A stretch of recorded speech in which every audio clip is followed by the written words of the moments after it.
Chapter 12. And a great sign appeared in heaven, a woman clothed with the sun, with the moon under her feet, and on her head a crown of 12 stars. She was pregnant and was crying out in birth pains and the agony of giving birth. And another sign appeared in heaven. Behold, a great red dragon, with 7 heads and 10 horns, and on his heads 7 diadems. His tail swept down 1/3 of the stars of heaven and cast them to the earth. And the dragon stood before the woman who was about to give birth, so that when she bore her child, he might devour it. She gave birth to a male child, one who is to rule all the nations with a rod of iron. But her child was caught up to God and to his throne, and the woman fled into the wilderness, where she has a place prepared by God, in which she is to be nourished for 1,260 days. Now war arose in heaven, Michael and his angels fighting against the dragon, and the dragon and his angels fought back. But he was defeated, and there was no longer any place for them in heaven. And the great dragon was thrown down, that ancient serpent, who is called the devil and Satan, the deceiver of the whole world. He was thrown down to the earth, and his angels were thrown down with him. And I heard a loud voice in heaven saying, Now the salvation and the power and the kingdom of our God and the authority of his Christ have come. For the accuser of our brothers has been thrown down, who accuses them day and night before our God. And they have conquered him by the blood of the Lamb and by the word of their testimony, for they loved not their lives even unto death. Therefore rejoice, O heavens, and you who dwell in them. But woe to you, O earth and sea, for the devil has come down to you in great wrath, because he knows that his time is short. And when the dragon saw that he had been thrown down to the earth, he pursued the woman who had given birth to the male child.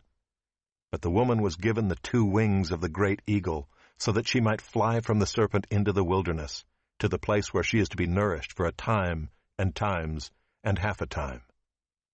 The serpent poured water like a river out of his mouth after the woman, to sweep her away with a flood.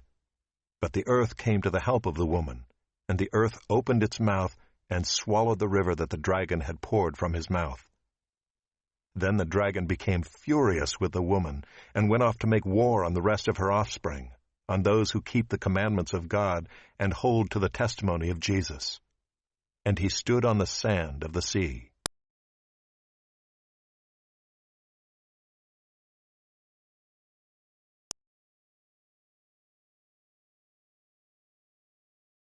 Revelation chapter 12. I are the key figures in the tribulation, chapters 12 to 15. 12 verse 1. A great sign appeared in heaven, namely, a woman clothed with the sun, with the moon under her feet, and on her head a garland of 12 stars. The woman is Israel. The sun, moon, and stars depict the glory and dominion which has been promised to her in the coming kingdom, just as they pictured Joseph's ultimate rule over his father, mother, and brothers, Genesis 37 verses 9 to 11. 12 verse 2. The woman is in labor, awaiting the birth of a baby.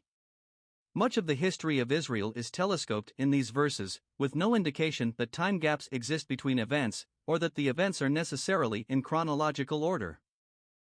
12 verse 3. A second sign in heaven is a fiery red dragon with 7 heads and 10 horns and a diadem on each head. The dragon is Satan, but since the description parallels that of the revived Roman Empire in 13 verse 1, it may be Satan energizing that world power. 12 verses 4, 5. With a swish of his tail, the dragon sweeps 1/3 of the stars of heaven to the earth, a possible reference to war in heaven which takes place in the middle of the tribulation and which results in fallen angels being cast from heaven to earth, see verses 8, 9.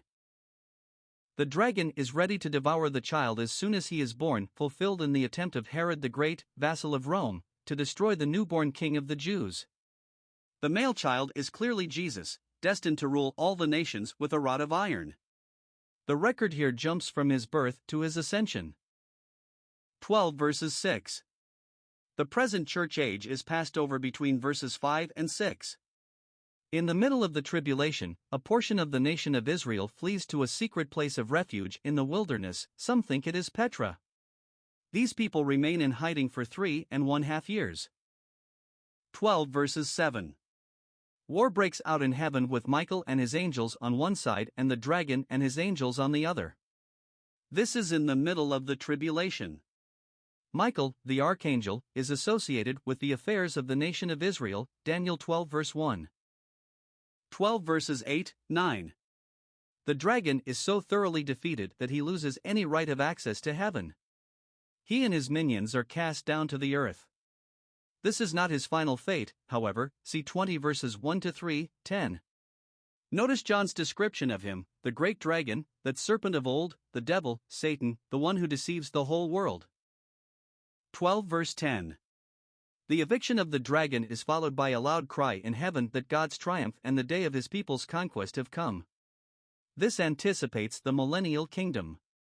In the meantime, it is a glorious event that the accuser of our brethren has been cast down.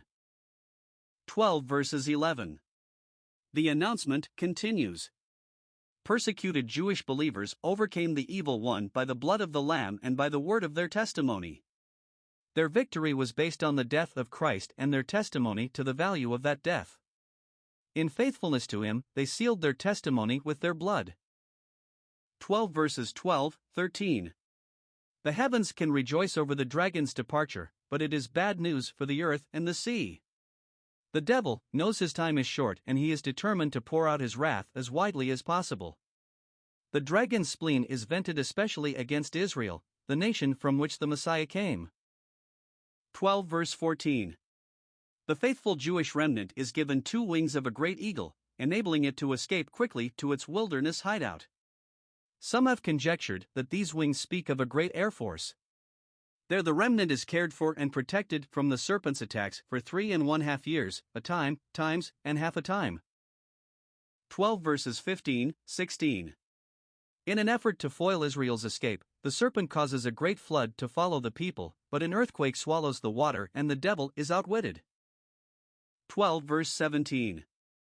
Furious over this humiliation, he seeks to wreak vengeance on Jews who had remained in the land, Jews who show the reality of their faith by keeping the commandments of God and by bearing testimony to Jesus.